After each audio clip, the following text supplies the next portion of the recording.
Do you know that familiar nagging ache right in your upper abdomen?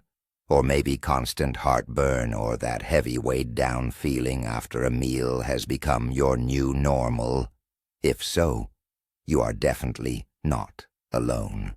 Millions worldwide struggle with gastritis. And today we're going straight to the heart of the problem, your refrigerator. We're going to break down the 7 worst food groups that can turn mild discomfort into absolute misery. And I promise you, this isn't just going to be a boring list of don'ts. We'll explain exactly how each food attacks your stomach lining and why cutting them out is the best gift you can give your digestive system. Make sure you stick around till the end, because the 7th item on our list might genuinely shock you. Many people consider this item healthy, or even diet-friendly, unaware of its insidious nature when dealing with gastritis. Let's start auditing your menu right now. Before we start tossing groceries, let's take a second to understand gastritis in plain language. Imagine the inside of your stomach is lined with a delicate, protective layer, almost like velvet. This layer, the mucous membrane, is what shields your stomach walls from the aggressive hydrochloric acid needed to break down your food. Gastritis is simply the inflammation and damage of that essential protective shield. The lining becomes thin, red, and irritated. Think of it like a painful sunburn, but on the inside of your stomach. The causes can range widely, from the Helicobacter pylori bacteria to chronic stress to certain medications. But the single most common trigger for flare-ups, once you already have gastritis, is your diet. The food we choose to eat can either soothe this internal burn or, conversely, throw fuel and acid right onto the fire. This is why a gastritis diet isn't just a suggestion. It is the foundation of recovery. Our main goal is to eliminate every irritant and give that lining the necessary time to heal itself. Let's start with our number 1 culprit, the food that often disguises itself as a mere flavor booster, spicy and pungent dishes. There's a popular myth that hot peppers can cause ulcers. In reality, that's not exactly true. Capsaicin, the compound that gives peppers their heat, won't burn holes in a healthy stomach lining all on its own. But if you already have gastritis, meaning inflammation, the whole picture changes drastically. Imagine you've burned your hand. You wouldn't think of pouring alcohol or sprinkling salt on that burn, would you? The pain would be unbearable. That is precisely how spicy food interacts with inflamed stomach tissue. It doesn't create a new wound, but when it hits an existing lesion or damage, it acts like a powerful chemical irritant. Capsaicin stimulates the pain receptors, intensifying the discomfort many times over. It also causes blood flow to rush to the inflamed area, which only worsens the swelling and irritation. It's essentially the same as constantly scratching a healing scab, denying it any chance whatsoever to recover. When we talk about spicy food, what exactly are we referring to? The scope is quite broad, and some inclusions might catch you off guard. First and foremost, we are talking about all types of chili peppers, cayenne, jalapenos, and so on. This also includes popular hot sauces like Tabasco, sriracha, and ajica. However, the danger isn't limited to the obvious culprits. Be cautious with horseradish, mustard, and wasabi.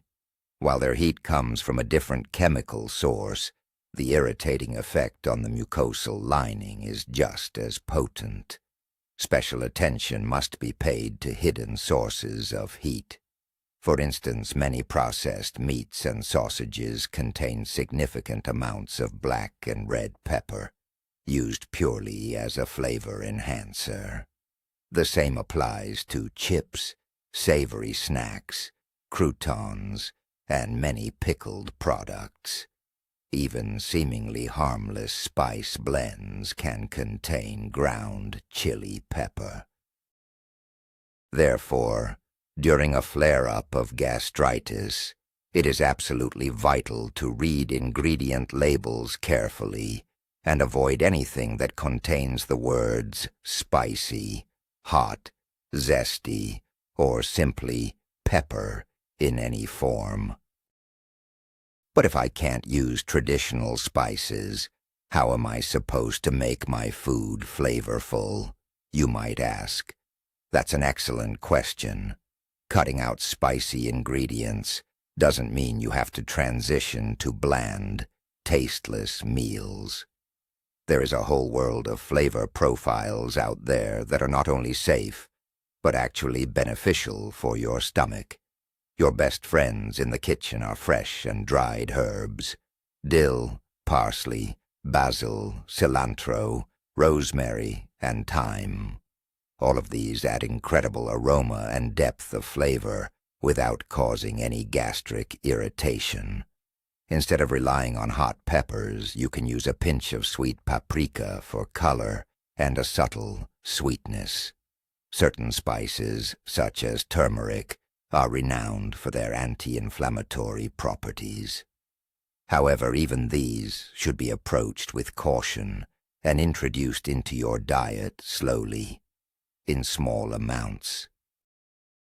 Ginger can also be beneficial, but only in very moderate quantities, and it should be avoided during severe flare-ups, as it too can sometimes cause a burning sensation or irritation. The main rule is always to listen to your body. Start with simple, clean flavors, and then gradually introduce approved herbs while monitoring your reaction. Moving on to the second entry on our blacklist: high-fat and fried food, golden French fries, crispy chicken wings, a juicy deep-fried pastry. It sounds incredibly appetizing, but for a stomach dealing with gastritis, it is a genuine catastrophe. Let's break down exactly why. High-fat food dramatically slows down the entire digestive process. Your stomach requires much more time and effort to break down these fats. As a result, the food lingers inside your stomach several hours longer than it normally would. Picture a traffic jam on the highway. Cars are stalled, engines are running, and the air is being polluted. The very same thing is happening inside your body. While the food is stuck, your stomach continues to actively pump out hydrochloric acid. This acid then makes prolonged contact with your already inflamed mucosal lining. This results in a double whammy: mechanical stretching of the stomach walls due to the sheer volume of delayed food, coupled with a long-term chemical assault from the acid. This inevitably leads to pain, heaviness, belching, and severe acid reflux. Let's create a definitive hall of shame for the most detrimental, fatty, and fried foods. Topping the list is, without a doubt, fast food, burgers, French fries, and chicken nuggets. These items are not just loaded with fat, but they are often cooked in oil that is reused multiple times. This process generates trans fats, which are incredibly harmful to your entire system. Next up are all deep-fried dishes, such as donuts, fried pastries, and other deep-fried dough items. High-fat cuts of meat, especially when fried, such as pork and lamb, are also on the prohibited list. This category also includes processed fatty meats like sausages, bacon, and pure fat products. Be careful with full-fat dairy products, including heavy cream, sour cream, and butter, particularly when used in large quantities. Even foods that seem healthy at first glance, like nuts and seeds, can cause digestive issues or flare-ups if consumed in massive volumes due to their high fat content. Finally, watch out for hidden fats found in baked goods, cream-filled cakes, processed chocolate, and many sauces, especially mayonnaise. But not all fats are created equal. You shouldn't eliminate them completely from your diet, as they are crucial for vitamin absorption and hormone production. The key is to swap bad fats for good ones and change how you prepare your meals. Instead of pan-frying in large amounts of oil, try mastering alternative methods. Baking, steaming, braising, boiling, or grilling. All these techniques allow you to create delicious dishes with minimal added fat. Swap fatty pork for lean beef, chicken breast, turkey, or fish. Great sources of healthy fats include avocado and cold-pressed olive oil. But remember to drizzle the oil over finished dishes. Don't use it for cooking. Nuts and seeds can also be beneficial, but consume them sparingly, just a few pieces daily, and only during periods of remission. This way, you ensure you don't miss out on essential nutrients, while significantly reducing the strain on your sensitive stomach. Our third major culprit is acidic foods. The logic here is straightforward. The stomach is already dealing with high acidity, and its lining is inflamed and highly sensitive. By introducing foods with a high acid content into this delicate environment, we are essentially adding fuel to the fire. This results in a direct chemical burn to the unprotected areas of the mucosal lining.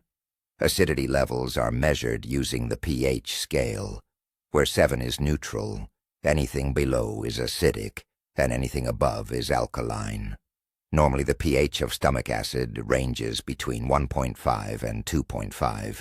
This is an extremely acidic environment. If your stomach lining is healthy, it can usually cope. However, with gastritis, its protective barrier is significantly compromised. Introducing external acid forces the stomach to work overtime in an extreme mode, which intensifies pain, spasms, and heartburn. This is arguably one of the most obvious food groups to eliminate, and removing it often provides near-instant relief when gastritis flares up. So what are the primary culprits in this acid assault on your system? First and foremost, we have citrus fruits: lemons, oranges, grapefruits, and tangerines. While they certainly offer benefits like vitamin C, are strictly off-limits when symptoms flare up. Freshly squeezed juices made from these are a concentrated shot of acid, so they should be avoided even more rigorously. Coming in second are tomatoes and all tomato-based products. Because tomatoes are naturally high in acid, consuming items like ketchup, tomato paste, tomato juices, or even large quantities of fresh tomatoes can cause severe irritation. Other acidic fruits and berries also make the list, including pineapple, kiwi, cranberries, and cherries. And don't forget about vinegar. All vinegar-based marinades, pickles, and salad dressings need to be completely eliminated from your diet. Even traditionally beneficial foods like sauerkraut, despite their probiotic properties for gut health, can be detrimental if you suffer from hyperacidity or acid reflux, thanks to their high organic acid content. Do you really have to give up all your fruits and vegetables? Of course not. You just need to choose options that have lower acidity. Bananas and melons are your best fruit friends. They are alkaline and can actually help neutralize excess stomach acid. Other well-tolerated fruits include sweet apples, which are often best enjoyed baked, as this makes them easier to digest, as well as pears, peaches, and apricots.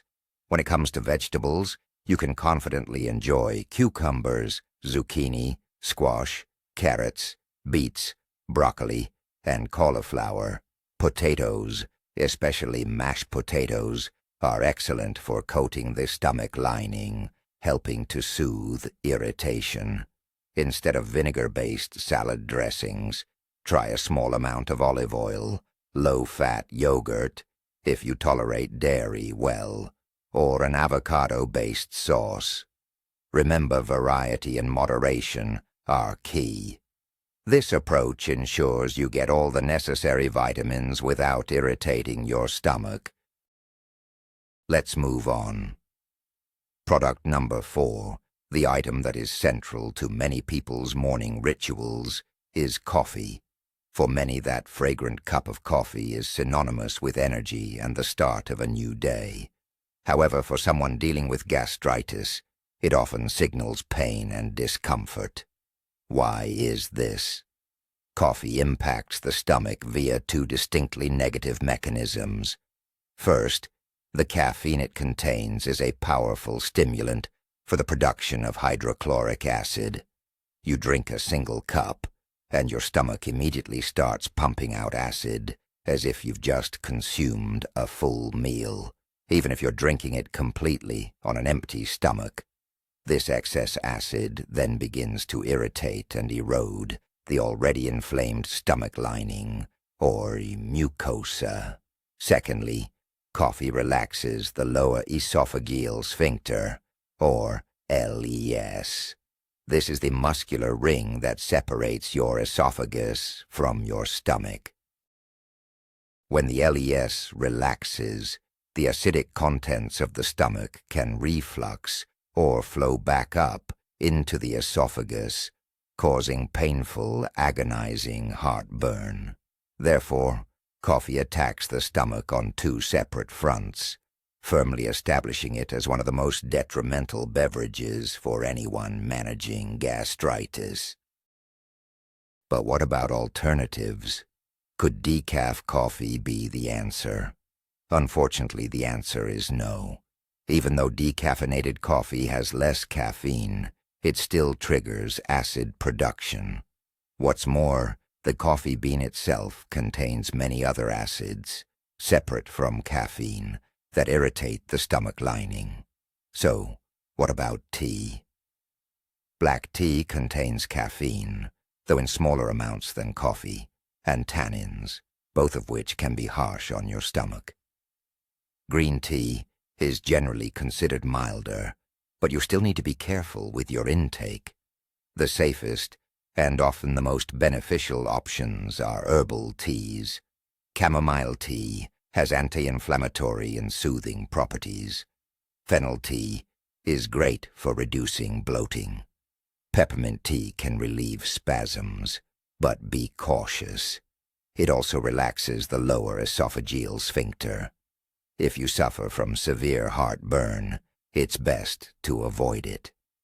Chicory makes an excellent coffee substitute. It's naturally caffeine-free, offers a similar bitter taste, and is even beneficial for digestion thanks to its inulin content. Item number 5 on our list is utterly devastating to your stomach: alcohol. While we classified the previous items as mere irritants, alcohol is nothing less than pure poison for your gastric lining. Its damaging effects are proven and undeniable. Ethanol, or ethyl alcohol, has a direct toxic effect on the mucosal cells. It literally dissolves the protective layer of mucus designed to prevent the stomach walls from digesting themselves. As a result, Acid and digestive enzymes gain direct access to these unprotected cells, causing a chemical burn, swelling, and even minor hemorrhaging. Imagine using a powerful solvent or paint stripper to remove finish from a surface. That is essentially what alcohol does to your internal defenses. Furthermore, much like coffee, alcohol stimulates excessive production of stomach acid, actively worsening the situation. Consistent consumption ultimately leads to the development of chronic alcoholic gastritis, a condition notoriously difficult to treat. It's common to hear people rationalize their drinking with phrases like, "I only have a little red wine. It helps my digestion," or "Beer is light alcohol. It won't cause any harm." These are dangerous misconceptions. When dealing with an inflamed stomach lining, there's no such thing as a safe dose or a mild type of alcohol. The strength of the drink certainly matters. Vodka or cognac will cause faster and more severe damage, but beer and wine are equally destructive. Besides the alcohol content, beer contains fermentation byproducts and carbon dioxide, which distends the stomach walls and immediately triggers discomfort. Wine, especially white and sparkling varieties, has high acidity, which acts as an additional irritant. Therefore, during a flare-up of gastritis, you must completely and unconditionally abstain from all alcohol, regardless of its type or amount. This is not a situation where you can look for compromises. Your health must always come first. The long-term effects of alcohol consumption on gastritis sufferers can be extremely severe. What initially presents as a temporary flare-up, when continually exacerbated by alcohol, quickly progresses into chronic atrophic gastritis. This is a condition where the mucosal cells, those responsible for producing stomach acid and protective mucus, die off and are replaced by scar tissue. The stomach ceases to function properly, leading to impaired nutrient absorption, particularly iron and vitamin B12. This deficiency often results in anemia and significant neurological issues. Furthermore, atrophic gastritis is classified as a precancerous condition. The severely thinned and damaged stomach lining dramatically elevates the risk of developing stomach cancer. Therefore, giving up alcohol isn't just a method for immediate symptom relief. It is a critical investment in your long-term health and the prevention of life-threatening diseases. Your best choice of beverage is pure, still water. Let's move on to the sixth group, which covers two major culprits: carbonated beverages and highly processed foods. We'll start with the fizzy drinks. Whether we're talking about sugary cola, sparkling mineral water, or even seemingly harmless lemonade, they all contain carbon dioxide. Once these bubbles enter the stomach, the gas is released, inflating the stomach from the inside like a balloon. This mechanical stretching of the stomach walls naturally causes discomfort and pain, especially if you suffer from gastritis. Furthermore, this increased pressure can weaken the lower esophageal sphincter, leading to the reflux of acid into the esophagus. In other words, heartburn. Sugary sodas deliver a triple punch. Beyond the CO2, they contain massive amounts of sugar, which promotes fermentation in the GI tract, and various added acids like the phosphoric acid found in cola, which severely irritate the mucosal lining. The takeaway is simple. If you have gastritis, all beverages containing bubbles must be strictly avoided. Let's talk now about the invisible enemy, ultra-processed foods. This is a huge category encompassing anything that boasts a long shelf life and contains a complex list of ingredients you'd need a chemistry textbook to decipher. We're talking about deli meats, sausages, ham, canned goods, ready-made meals, chips, crackers, instant noodles, and bottled sauces. So, what makes them so dangerous? First off, they are loaded with sodium. Salt doesn't just raise blood pressure. It also irritates the stomach lining, making it much more vulnerable to damage from stomach acid. Secondly, they are packed with preservatives, stabilizers, emulsifiers, flavor enhancers, and artificial colors. All this chemistry is foreign to our bodies. It can trigger inflammatory reactions, upset the balance of your gut flora, and generally overtax your digestive system. Essentially, by consuming these items, you force your already compromised stomach to work overtime, digesting not only the food itself, but a potent cocktail of chemical additives. How do you avoid this convenience trap? The core principle for a gastritis-friendly diet is utmost simplicity and relying on natural ingredients. The shorter the path from the field or farm to your plate, the better. Try to cook meals yourself, using whole, unprocessed ingredients. Instead of deli meat on your sandwich, opt for a slice of boiled chicken breast or turkey roasted simply with herbs. Instead of store-bought ketchup, make a simple sauce from baked apples or stewed vegetables. Instead of chips as a snack, reach for rice cakes or a banana. Yes, this requires a little extra time and planning, but the payoff for your overall health will be exponentially greater. When you shop, read the labels carefully. If a product lists more than 5 to 7 ingredients, and you can't identify half of them, it's best to put that item back on the shelf. Your stomach will thank you for it. We now arrive at the 7th and perhaps most controversial item on our list, dairy products. This is the one that often catches people off guard. Wait a minute, you might ask. Doesn't a glass of milk count as a tried-and-true remedy for an upset stomach? And this is where the major misconception lies. Milk can indeed offer immediate, temporary relief. Because of its alkaline nature, it briefly neutralizes the stomach acid, causing the pain to fade. But that's only the tip of the iceberg. The underlying issue is that milk is abundant in both protein and calcium. These two components, in turn, are potent stimulators of gastrin production, the very hormone that triggers the stomach to churn out even more hydrochloric acid.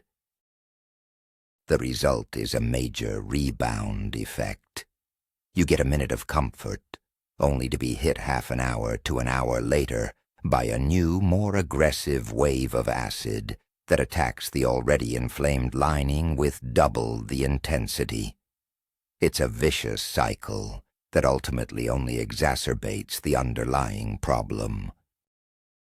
Besides the acid rebound effect, there's another major reason why dairy can be harmful if you have gastritis: lactose intolerance.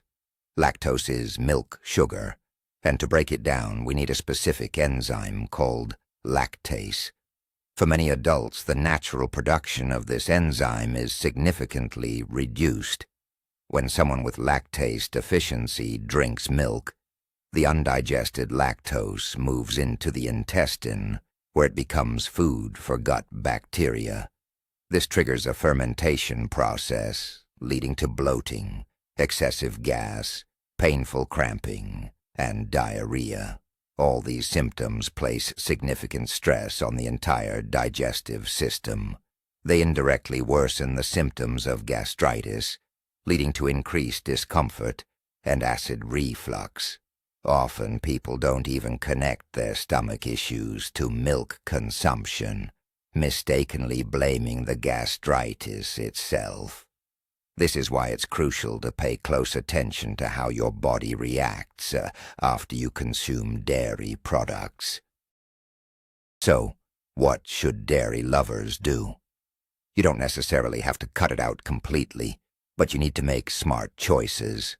Full-fat whole milk is the worst culprit. Skim milk may be tolerated slightly better, but the acid rebound effect still remains. Fermented dairy products are a much better option, though there are caveats. Low-fat kefir, plain natural yogurt without additives, and cottage cheese fall into this category. The lactose in these products is already partially broken down by bacteria, so they are generally easier to digest. Additionally, they contain beneficial probiotics that help restore a healthy gut microbiome. However, since they still tend to be acidic, it's still best to abstain from them during periods of acute inflammation or flare-ups. A great alternative is plant-based milk substitutes, oat, almond, provided you don't have an allergy, or rice. They are naturally lactose-free and do not provoke acid production. Try temporarily cutting out all dairy products and monitoring your well-being. You might be truly surprised by the results. Okay, let's wrap up our review. We've highlighted 7 main food groups that are truly problematic for the stomach when dealing with gastritis: spicy and highly seasoned foods, fatty and fried items, acidic foods, coffee, alcohol, processed sugary drinks, and, with certain reservations, dairy products. The main takeaway we need to remember is that a gastritis diet isn't a punishment. It's a conscious choice we make for the sake of our health.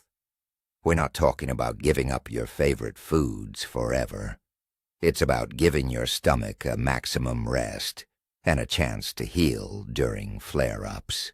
And when you're in remission, the key is to reintroduce foods very carefully, starting with small portions and truly listening to your body's signals. Digestive health starts with making mindful choices, both at the grocery store and in the kitchen. Thank you so much for watching this video all the way through. I truly hope you found it helpful.